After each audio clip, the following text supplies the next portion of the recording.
తెలంగాణ రాష్ట్రంలోనే అతిపెద్దదైన సుధాకర్ పీవీసీ కంపెనీలో ఈరోజు అగ్ని ప్రమాదం సంభవించింది తెలుస్తుంది.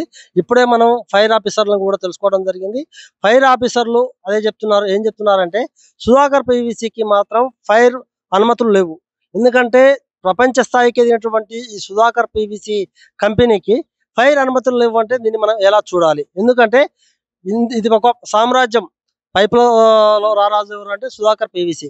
దీంట్లో వందలాది మంది కార్మికులు పనిచేస్తుంటారు. లక్షలాది రూపాయల లక్షలాది రూపాయల విలువైనటువంటి సామాగ్రితో పాటు ఆ వాళ్ళ భవిష్యత్తు ఎవరైతే ఉన్నారో సుధాకర్ పీవీసీకి ఇక్కడి నుంచే మొత్తం కూడా ఇతర రాష్ట్రాలకు కాదు ఇతర దేశాలకు కూడా పీవీసీ పైపుల్ని తయారు చేసి పంపిస్తున్నారు. కానీ మమ్మల్ని ఎవరు కూడా ఏమి చేయలేరు అనే దృక్పథంతో అసలు ఫైర్ అనుమతి తీసుకోలేదంటే దాన్ని ఏ విధంగా చూడాలి? మనం ఇప్పుడే సుధాకర్ పీవీసీ వాళ్ళకు ఫోన్ చేయడం జరిగింది. ఫోన్ చేస్తే దాన్ని చూసి చూడనట్లు వదిలేయమని చెప్తున్నారు. అంటే ఇక్కడ ఏది జరిగినా కూడా ఏ ఒక్కళ్ళు కూడా వార్తయ్యారు, దాన్ని మీరు వదిలేయాలని కూడా మనకు చెప్తున్నట్టు అర్థమవుతుంది. ఎందుకంటే ఈ సుధాకర్ పీవీసీ అనేది మనం చూస్తున్నాము, ఇది వందల ఎకరాల్లో విస్తరించి ఉంది. దీని పెద్ద మొత్తంలో కూడా సుధాకర్ పీవీసీ నుంచి ఎక్కడ చూసినా కూడా సుధాకర్ పీవీసీ సంబంధించినటువంటి పైపులుగా మనకు దర్శనమిస్తాయి. కానీ ఇక్కడ మాత్రం సుధాకర్ పీవీసీ వాళ్ళు చేసేది ఏంటంటే ఇక్కడ మనం చూస్తున్నాము. ఖచ్చితంగా దీన్ని మనం చూస్తే ఏంటంటే ఇప్పుడు మనం అక్కడ కనిపిస్తుంది, ఎక్కడ చూసినా పైపులు మనకు దర్శనమిస్తున్నాయి. అయినా అనుమతులు తీసుకోలేదంటే దీన్ని మనం ఏ విధంగా చూడాలి? అసలు అనుమతులే లేవు అంటే అసలు ఇంకా దీనికి ఏమేమి లేవు. లోతుగా పోతే సుధాకర్ పీవీసీలో అసలు ఈ కార్మికులు పనిచేసినటువంటి కార్మికులకు అసలు జీతాలు ఏ విధంగా ఇస్తున్నారు, లేకపోతే వీళ్ళకి ఏమైనా యూనియన్ ఉందా? యూనియన్ ఉంటే అసలు యూనియన్ నాయకులు ఏమైనా పోరాడుతున్నారా, లేకపోతే నెలవారీ జీతాలు ఏమైనా ఇస్తున్నారా, లేకపోతే ఏ విధంగా ఇస్తున్నారని కూడా మనం చూడాలి. దీన్ని ఖచ్చితంగా చెప్పేది ఏంటంటే దీనికి అనుమతులు లేవు అంటే పెద్ద ఎత్తున ఏ విధంగా జరుగుతుందనే ఆ ఉద్దేశంతోనే మనం ఖచ్చితంగా దీన్ని వెలికితీసే అవకాశం ఉంది. ఎందుకంటే ఇప్పుడు ఒక ఫైర్ యాక్సిడెంట్ అయిందంటే ఈ ఫైర్ యాక్సిడెంట్ ఏ విధంగా అయిందనేది మనం ఖచ్చితంగా చర్చించుకోవాల్సిన విషయం ఉంది. ముఖ్యంగా మనం చూస్తున్నామంటే ఇది వందలాది ఎకరాల్లో విస్తరించినటువంటి సుధాకర్ పీవీసీ. ఒక్కసారి అగ్ని ప్రమాదం జరిగితే, ఒకవేళ పెద్ద అగ్ని ప్రమాదం కనుక జరిగితే ఎంత ఆస్తి నష్టం అయింది, ఎంత ప్రాణ నష్టం అయితే కూడా మనం చర్చించుకోవాలి. ఇప్పటికైనా సూర్యాపేట జిల్లా కలెక్టర్ గారు కావచ్చు, లేకపోతే ఉన్నతాధికారులు స్పందించి సుధాకర్ పీవీసీపై చర్యలు తీసుకోవాల్సింది కూడా ప్రజలు కోరుతున్నారు. సూర్యాపేట జిల్లా కేంద్రంలో ఉన్నటువంటి సుధాకర్ పీవీసీలో నిన్న అగ్ని ప్రమాదం జరిగినట్టు మనకు తెలిసింది. అయితే ఇదే విషయాన్ని మనం సూర్యాపేట ఫైర్ ఎస్ఐ గారు జానయ్య గారు అడిగి తెలుసుకుందాం. సార్ నమస్తే సార్. నిన్న సుధాకర్ పీవీసీలో అగ్ని ప్రమాదం జరిగినట్టు మా దృష్టికి వచ్చింది, మిమ్మల్ని కూడా కన్సల్ట్ అయ్యడం జరిగింది. అసలు అగ్ని ప్రమాదాల కారణం ఏంటి? అందులో బ్యాటరీస్ పవర్ స్టోరేజ్ అని బ్యాటరీస్లలో చేస్తారు అన్నట్టు. ఆ బ్యాటరీస్లో స్పార్క్ వచ్చిందట. స్పార్క్ రాగానే బ్యాటరీస్ ఫైర్ కాగానే మాకేమంటే కాల్ చేశారు.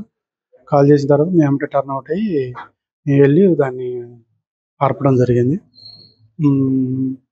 కాకపోతే అవి బ్యాటరీస్ చాలా పెద్దగా ఉన్నాయి అన్నట్టు. అంటే పవర్ స్టోరేజ్ కోసం వాడే బ్యాటరీస్లలో ఫైర్ అయింది.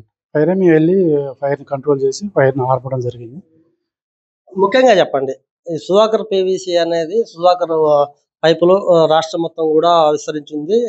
ఇతర దేశాలకు కూడా సుధాకర్ పీవీసీ పైపులను పంపిస్తుంటారు. అయితే ఫైర్ కు సంబంధించిన అనుమతులు తీసుకోలేదు అని కూడా మాకు తెలుస్తుంది. వాస్తవం సార్? సరే, వాళ్ళకు మా డిపార్ట్మెంట్ తరపు నుంచి అయితే వాళ్ళకు ఎటువంటి పర్మిషన్ లేదండి. అది రీసెంట్గా నేను ఇక్కడికి ట్రాన్స్ఫర్లో వచ్చాను. వచ్చిన తర్వాత కూడా 2 times వాళ్ళకు తెలియజేయడం జరిగింది. మీరు ఖచ్చితంగా పర్మిషన్ తీసుకోవాల్సిందే అని చెప్పడం జరిగింది. ఈలోపు 2 times చెప్పిన తర్వాత కూడా వాళ్ళ రెస్పాన్స్ లేదు. మేమే నోటీస్ ఇష్యూ చేద్దామనే లోపల ఈ ఇష్యూ జరిగింది. ఖచ్చితంగా ఈ నోటీసులు అనేది ఇష్యూ చేస్తాం. అంటే తీసుకోకపోవడం కారణం ఏమనుకుంటున్నారు? కారణం అంటే ఇప్పుడు మా మాన్యువల్లో మాకు సెక్షన్ ఫైర్ యాక్ట్ అని ఒకటి ఉంటుంది. అందులో సెక్షన్ 13 ప్రకారం బిజినెస్ ఫర్మ్స్ అయితే అబోవ్ 15 meters హైట్ ఉన్న బిల్డింగ్స్ ఉంటాయి కదా, వాళ్ళకు మిస్గైడ్ అయ్యే ఉండి తీసుకోలేదా, మరి లేకపోతే కేర్లెస్ వల్ల తీసుకోలేదా, జాగ్రత్త వల్ల తీసుకోలేదు. మీరు ఏమంటున్నారు అంటే మీరు ఇప్పటికే 2 సార్లు కూడా ఇంటిమేషన్ ఇచ్చాము, అయినా కూడా దాన్ని వాళ్ళు తీసుకోలేదంటే దాన్ని మనం అలసత్వం అనుకోవచ్చా? డెఫినెట్గా మరి అనుకోవచ్చు కదా. మీరు 2 సార్లు కూడా చెప్పాము వాళ్ళకి ఫైర్ అనేది ఖచ్చితంగా మాకు నుంచి పర్మిషన్ తీసుకోవాలి అని చెప్పాము. మరి వస్తాం సార్, చేస్తాం, మేము ఇవి కూడా పెట్టుకోవాలి, కలుస్తాం సార్ అన్నది అన్నారు. ఇంతవరకు అయితే మాకైతే రాలేదు. ఇప్పుడు ఎలాంటి చర్యలు తీసుకోబోతున్నారు? డెఫినెట్ నోటీస్ అనేది ఇష్యూ చేస్తాం వాళ్ళకి. ముఖ్యంగా చెప్పండి. ఇప్పుడు మీ పరిధిలో ఉన్నటువంటి మొత్తం కంపెనీలు చివలో పరిధిలో మొత్తం గూడా పీవీసీ పైపులున్నాయి. మిగతాయి ధాన్యం మిల్లులు గావచ్చు, లేకపోతే ఇంకా అయన్నీ. ఆ యజమానులకు మీరు ఏమి అల్టిమేట్‌గా జారీ చేస్తారు? ఎందుకంటే ఫైర్ వల్ల ఇబ్బంది కలుగుతది. పక్కన ఉన్నటువంటి బిల్డింగ్ గూడా వ్యాపిస్తది. అసలు వాళ్ళు ఎలాంటి అనుమతులు తీసుకోవాలి? ఎలా ముందుకెళ్ళాలి? వాళ్ళు ఖచ్చితంగా ఫైర్ సేఫ్టీ అనేది అది చిన్న షాప్ అయినా పెద్ద ఆహ్, పరిశ్రమ అయినా గానీ ఖచ్చితంగా పర్మిషన్ అనేది తీసుకోవాలి. దాంతో పాటు ఫైర్ సేఫ్టీ అనేది ఖచ్చితంగా మెయింటైన్ జేయాలి. ఆహ్, బ ఇండస్ట్రీ అంటే అందులో చాలామంది వర్కర్స్ ఉంటారు. ఇట్లా ప్రాపర్టీ ఉంటది. మనకు ప్రాపర్టీతో పాటు వర్కర్స్ ప్రాణాలు గూడా ముఖ్యం గాబట్టి ఖచ్చితంగా ఫైర్ సేఫ్టీ పాటిస్తూ పర్మిషన్ తీసుకోవాలి. ఫైర్ ఆఫీసర్ జానయ్య గారు చెప్పేదేందంటే సుధాకర్ పీవీసీలో మాత్రము ఫైర్ అనుమతులు లేవు.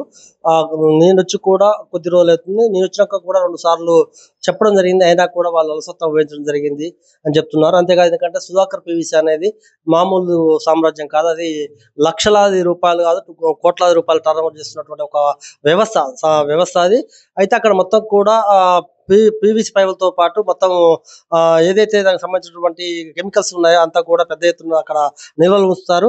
అయినా కూడా వాళ్ళు అనుమతి తీసుకోలేదంటే వాళ్ళ అజాగ్రత్త అని చెప్పొచ్చు. ఎందుకంటే అక్కడ ప్రజల ప్రాణాలు కూడా ముఖ్యం. ఎందుకంటే దాంట్లో కార్మికులు వందలాది మంది కాదు, వేలాది మంది కూడా పనిచేస్తున్నారు షిప్‌లో వైస్‌గా. అయినా కూడా వాళ్ళు తీసుకోలేదు. ఖచ్చితంగా వాళ్ళపై మేము మళ్ళీ నోటీసులు ఇస్తాము. మా పై అధికారుల సూచనల మేరకు మాత్రం ఖచ్చితంగా ఎలా ముందుకెళ్ళాలో అలా ముందుకెళ్తామని కూడా చెప్తున్నారు. అంతేకాదు ఎవరైతే ఫ్యాక్టరీలు కావచ్చు, లేకపోతే షాపులు కావచ్చు, లేకపోతే ఏదైనా ఒక వ్యాపార సంస్థ నిర్మిస్తే మాత్రం ఖచ్చితంగా అన్ని అనుమతులు తీసుకోవాలి. అన్ని పాటించాలి. ఎందుకంటే ఎక్కడ కూడా ఫైర్ అయినా కూడా ఇబ్బంది కలగకుండా జాగ్రత్త తీసుకుంటే మాత్రం అందరూ సుభిక్షంగా ఉంటామని కూడా ఫైర్ ఆఫీసర్ పేర్కొంటున్నారు.